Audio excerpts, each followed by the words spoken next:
Hello मेरे दोस्तों, कैसे हो आप सभी। स्वागत है आप सबको मेरा और आपके अपने यूट्यूब चैनल डिसेंट एक्सप्लेनर के अंदर। तो दोस्तों, आज मैं आप सबके लिए लेके आ चुका हूँ टोक्यो रेवेंजर्स के एपिसोड 65। मुझे माफ़ करना कि वीडियो थोड़ी लेट हो गई, लेकिन अब ऐसा हो सकता है कि शायद वीडियो थोड़ी लेट आए, क्योंकि एग्ज़ाम्स चालू हो रहे हैं मेरे, और इसी वजह से शायद मैं इतना फ्रीक्वेंट ना रह पाऊँ और वीडियो 2 दिन या फिर शायद 3 दिन भी लग जाए कभी कभी, क्योंकि as you all know governments के ऑर्डर के बाद स्कूल भी अब खुल चुके हैं, तो सारे पेपर भी ऑफलाइन होने वाले हैं। और यार फ़्लो में किसी ने भी पढ़ाई नहीं की यहाँ पे। अगर कोई भी स्टूडेंट होगा तो आई थिंक वो मेरे दर्द को समझ सकता है। इस वजह से मुझे तुम लोगों के लिए काफ़ी ज़्यादा सॉरी फील हो रहा है, क्योंकि स्टोरी भी इस समय ऐसे मोमेंट पे है ना कि काफ़ी ज़्यादा हाइप बना देती है हर एक चैप्टर। तो यार सॉरी। मैं कंसिस्टेंट रहने की पूरी कोशिश तो करूँगा ज़रूर, लेकिन अगर कभी वीडियो ना आए तो आप लोग फ्रस्ट्रेट मत हो जाना, ठीक है। तो बस दैट्स ऑल, चलते हैं सीधा वीडियो की तरफ को। दोस्तों, चैप्टर 65 के पहले ही पेज में हमें दिखाया जाता है कि वहाँ पे हम बॉन्टेन के हाइड आउट में होते हैं, और बॉन्टेन के हाइड आउट में वहाँ पे कुछ बंदे होते हैं, जिसमें से 3 बंदों को रस्सी से बांध कर रखा गया होता है और उन्हें बहुत ही ज़्यादा मारा गया होता है।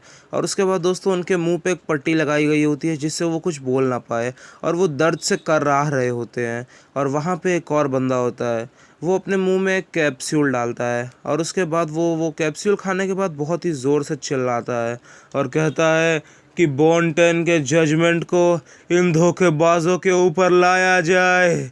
और दोस्तों, वो सब ऐसे ही दर्द में कराह रहे होते हैं, और उसके बाद वो बंदा उन सब के पास आता है और कहता है, श्श्श, माइकी के शब्दों पे ध्यान दो बेवकूफ़ो। उसके बाद दोस्तों, हम माइकी को देखते हैं जो कि एक कोने में बैठकर कुछ खा रहा होता है, और वो कहता है, इन्हें जान से मार दो। और उसके बाद दोस्तों, ये बात सुन के वो तीनों जिन्हें मार कर रस्सी से बांधा होता है, वो लोग पागल हो जाते हैं डर के मारे। उनकी आंखों में इतना ज़्यादा खौफ दिख रहा होता है कि मैं क्या कहूँ। और दोस्तों, वो सब अपने उस डर को अपने मुंह से निकाल भी नहीं पा रहे होते हैं। और उसके बाद वो बंदा जो उनके पीछे खड़ा होता है, वो कहता है कि चुप हो जाओ तुम सब बेवकूफ़ हो। और इतना कहने के बाद वो उन तीनों को गोली मार देता है, और उन तीनों की मौत हो जाती है। फिर वो बंदा कहता है कि जो लोग बॉन्टेन में फिट नहीं हो सकते, वो लोग सिर्फ और सिर्फ कचरा हैं।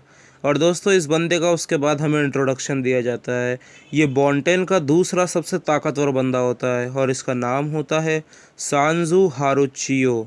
उसके बाद दोस्तों, हमें बॉन्टेन के हर एक एग्जीक्यूटिव से मिलवाया जाता है, और उसका सबसे पहला एग्जीक्यूटिव होता है काकुचो। और काकुचो बॉन्टेन का नंबर 3 सबसे ताकतवर बंदा होता है। और वो कहता है कि इन सबको मारने के बाद उनकी डेड बॉडीज़ को हटाना मत भूलना, समझे। और उसके बाद दोस्तों, हमें दूसरे एग्जीक्यूटिव से मिलवाया जाता है, और उसका नाम होता है मोचिजुकी कामजी। और जो अगला एग्जीक्यूटिव होता है वो हमारे हैतानी ब्रदर्स में से होता है, और उसका नाम है हैतानी रान। और सेकंड एग्जीक्यूटिव उसी का ही भाई हैतानी रिंडो। उसके बाद जो अगला एग्जीक्यूटिव होता है बॉन्टेन का, वो कोकोनोई हाजी में होता है। और कोकोनोई कहता है कि ये अपने दिमाग में बैठा लो कि अगर किसी ने भी बॉन्टेन को धोखा देने की कोशिश की तो उन सब का यही हाल होने वाला है। और उसके बाद दोस्तों, हमें बॉन्टेन के एडवाइज़र को भी दिखाया जाता है, और उसका नाम होता है आकाशी ताकेयोमी। और फाइनली द लीडर ऑफ बॉन्टेन, सानो मांजिरो। और उसके बाद दोस्तों, वो कहता है कि इसी तरह से बॉन्टेन काम करती है, समझे। उसके बाद दोस्तों, हम ताकेमीची और नाओटो के सीन में पहुंच जाते हैं, जहां पे नाओटो ने ताकेमीची को बताया होता है कि माइकी ही क्रिमिनल ऑर्गेनाइजेशन बॉन्टेन का लीडर है। और ताकेमीची कहता है क्या माइकी कन क्रिमिनल ऑर्गेनाइजेशन के लीडर हैं। और उसके बाद नाओटो कहता है, हाँ, इस चीज़ में कोई शक ही नहीं है। और उसके बाद दोस्तों, हम पास देखते हैं जहाँ पे माइकी ताकेमीची से कहता है कि चलो इसे अभी और यहीं पर ख़त्म कर दे जब हम टॉप पे हैं। तो आज से मैं टोक्यो मांजी गैंग को डिसबैंड करता हूँ, ताकि ताकि हम एक अच्छा फ्यूचर देख पाए, और यही उसके लिए बेस्ट डिसीजन है। और उसके बाद दोस्तों, ताकेमीची फ्यूचर वाला अपने मन में सोचता है कि वो माइकी, जिसने अपने दिल के सबसे करीब टोक्यो मांजी गैंग को डिसबैंड कर दिया एक अच्छे फ्यूचर के लिए, कैसे। और उसके बाद दोस्तों हम दोबारा पास देखते हैं, जहाँ पे माइकी ताकेमीची से कहता है कि ये मेरा वादा है ताकेमीची, हम दोबारा 12 सालों में ज़रूर मिलेंगे और पूरे तोमान और हीना के साथ मिलेंगे। मैं उन सबको अपनी पूरी जान से और शिद्दत से बचाऊंगा, चाहे जो हो जाए। तो तुम फ्यूचर में जाओ। और उसके बाद दोस्तों ताकेमीची फ्यूचर वाला कहता है कि तुम झूठ कह रहे हो नाओटो, ऐसा हो ही नहीं सकता कि माइकी कन ये करे, तुम झूठ कह रहे हो। और उसके बाद नाओटो कहता है कि तुम ये कहना चाहते हो कि मैंने तुम्हें जो इन्फॉर्मेशन दी वो गलत है, हाँ? आखिर तुम क्या साबित करना चाहते हो ताकेमीची? फिर ताकेमीची कहता है कि मुझे नहीं पता, लेकिन कैसे, आखिर ये कैसे हो सकता है, ये होना ही नहीं चाहिए। उसके बाद ताकेमीची कहता है कि मैं अभी तक माइकी कन से मिला भी नहीं हूँ। और उसके बाद दोस्तों नाओटो ताकेमीची को पकड़ के हिलाता है और कहता है कि सुनो ताकेमीची कन, क्या आप इस चीज़ को समझ रहे हो कि ये जो सिचुएशन, ये जो सराउंडिंग है, ये कितनी ज़्यादा डेंजरस है? आप 12 सालों को बहुत ज़्यादा हल्के में ले रहे हो ताकेमीची। आप जिस तरह से सोचते हो चीज़ें उस तरह से काम नहीं करती हैं। आप अभी अभी पास्ट से फ्यूचर में आए हो और आप जो सोच रहे हो, आपके इमोशंस, आपकी फीलिंग्स बहुत ही ज़्यादा अलग हैं। सानो मांजिरो वो इंसान नहीं है जिस इंसान को आप जानते थे, और जहाँ से आप आए हो वो अलग हो चुका है अब। लेकिन दोस्तों ताकेमीची सारी बातों को इग्नोर मार देता है और अपने हाथ को नाओटो की तरफ बढ़ाता है और कहता है कि मेरे साथ हाथ मिलाओ नाओटो, मैं दोबारा पास्ट में जाना चाहता हूँ। और दोस्तों नाओटो कहता है कि तुम ये क्या कह रहे हो?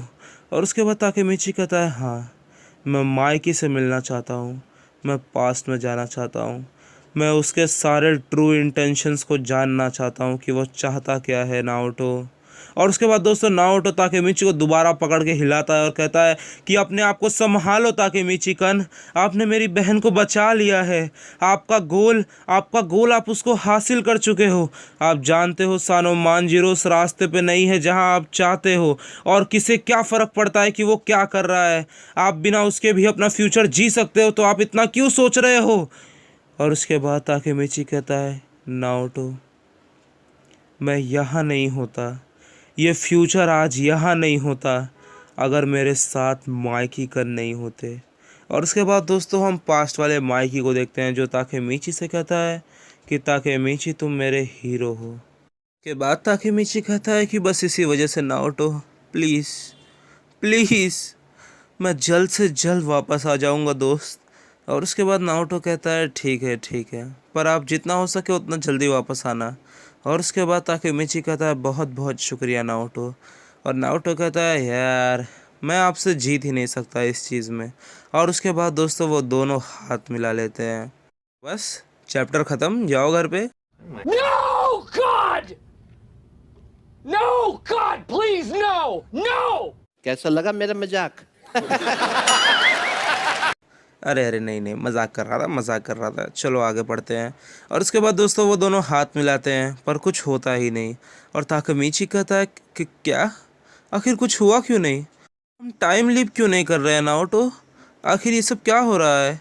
और उसके बाद दोस्तों नाओटो कहता है जैसा मैंने सोचा था। और उसके बाद ताकेमीची कहता है हे, क्या तुम मुझे भी समझाओगे नाओटो? और उसके बाद दोस्तों नाओटो ताकेमीची से कहता है कि ताकेमीची कन, मुझे लग रहा है कि ऐसा इस वजह से हो रहा है क्योंकि मैं इस फ्यूचर को बदलना ही नहीं चाहता हूँ। अगर मैं सरल शब्दों में कहूँ तो मैंने अपने गोल को हासिल कर लिया है, और वही गोल था कि हम दोनों टाइम लीप कर पा रहे थे। फिर ताकेमीची कहता है हाँ, इसका क्या मतलब है? फिर नाओटो कहता है कि ये असल में एक हिप्नोसिस की तरह है जो हमारे साथ हो रहा था। मेरे ख़्याल से यही इस चीज़ की पॉसिबिलिटी है कि अगर हमें पास्ट में जाना है, टाइम लीप करना है, तो उस चीज़ को ट्रिगर करने के लिए हमारे मन में एक बहुत ही ज़्यादा स्ट्रॉन्ग डिज़ायर होना चाहिए कि हमें पास्ट को बदलना है। और उसके बाद ताकेमीची कहता है कि क्या तुम मेरे साथ मजाक करना चाहते हो नाओटो? और उसके बाद दोस्तों ताकेमीची और नाओटो वहाँ से अलग अलग चले जाते हैं, और ताकेमीची चिफुयू के पास जाता है। और उसके बाद चिफुयू को वो सारी बात बताता है, और चिफुयू कहता है तो अब तुम और ज़्यादा टाइम ट्रैवल नहीं कर सकते क्यों, है ना ताकेमीची? फिर ताकेमीची कहता है कि हाँ। और उसके बाद दोस्तों ये नाओटो कहता है कि मैं समझ गया, मतलब तुमने अब हीना को बचा लिया है और तुम सब कुछ पा चुके हो जो तुम चाहते थे। और उसके बाद ताकेमीची कहता है चिफुयू कन, मैं सच में पास्ट में जाना चाहता हूँ। मैं माइकी से मिलना चाहता हूँ और मैं उससे थोड़ी बातें करना चाहता हूँ। तुम्हें पता है ना इस चीज़ के बारे में चिफुयो, कि क्यों वो इविल बन गया और उसने कभी हम सबसे बात भी नहीं की। और आखिर उसका ऐसा बिहेवियर तो कभी था ही नहीं कि वो इस रास्ते में चला जाए, वो इतना गलत बन जाए। और उसके बाद चिफुयो कहता है कि जिस दिन से माइकी हमारी नज़रों से दूर हुआ, हम सब ने बहुत ज़्यादा उसे ढूंढने की कोशिश की। हमने जितना उसे ढूंढा हम उतना ही दूर जा रहे थे और आखिर में मेरे हाथ एक सिंगल क्लू भी नहीं लगा और उसी वजह से मैं अभी यहाँ पे हूँ।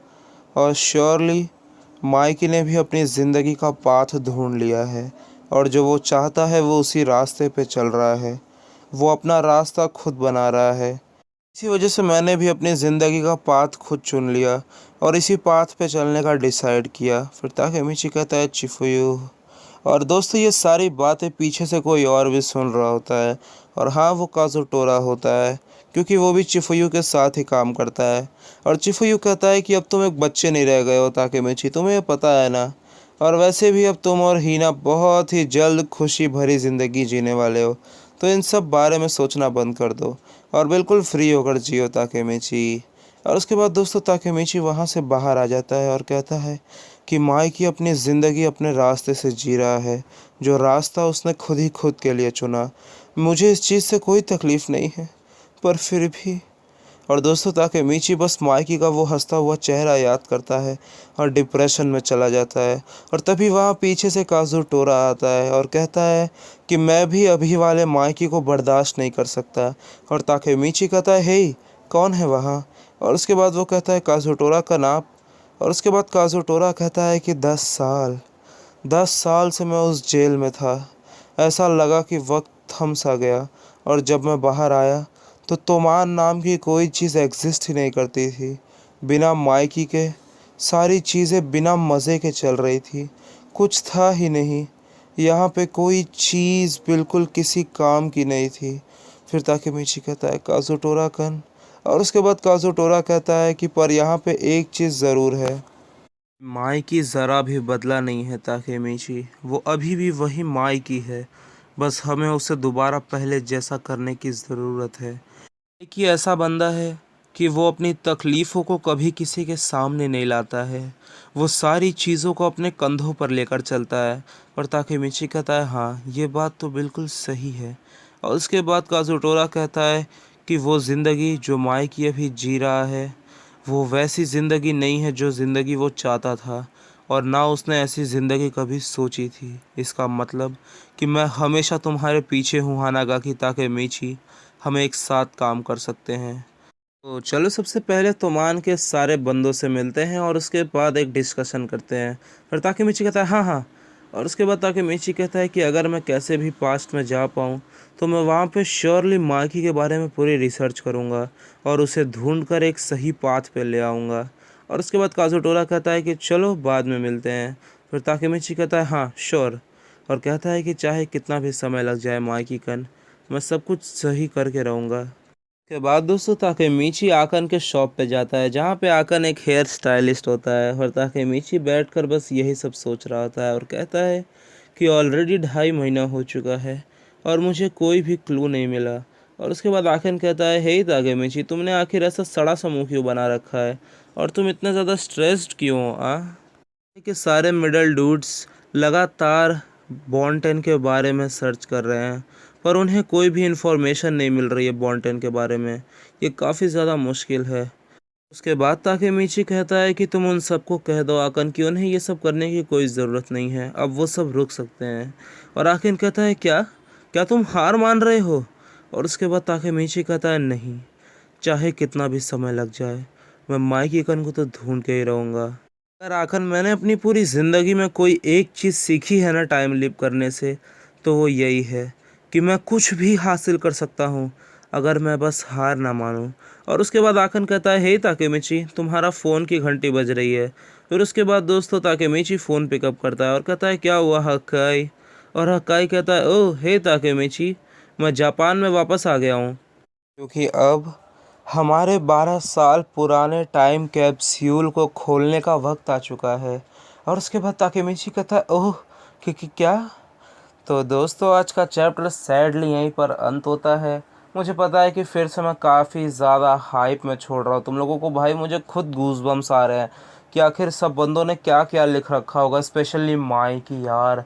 मुझे तो बस माइकी का लेटर पढ़ना है भाई कि उसने क्या लिखा होगा लिटरली। और उसके बाद ताकि मीची उसको पढ़कर क्या रिएक्शन देगा, और आगे कितनी कूल और ऑसम चीज़ें होने वाली हैं जब माइकी ताकि मीची से मिलेगा। ओहो हो भाई, कसम से मुझे तो बहुत ज़्यादा बुरा लग रहा है तुम लोगों के लिए। लेकिन अगर फिर भी तुम लोग चाहते हो तो तुम लोग मांगा पढ़ सकते हो। मैं कुछ कह नहीं सकता यार। अगर तुम सब चाहो तो तुम पढ़ सकते हो। और चैप्टर्स कोई जानना चाहता है तो मैंने जो चैप्टर्स इस वीडियो में इस्तेमाल किए थे वो थे 196 और 197। तो तुम उसके आगे के चैप्टर्स पढ़ सकते हो अगर तुम चाहो तो, वरना तुम मेरी एक्सप्लेनेशन का वेट कर सकते हो। तो चलो दोस्तों, मिलते हैं अगले पार्ट में, तब तक के लिए बाय बाय।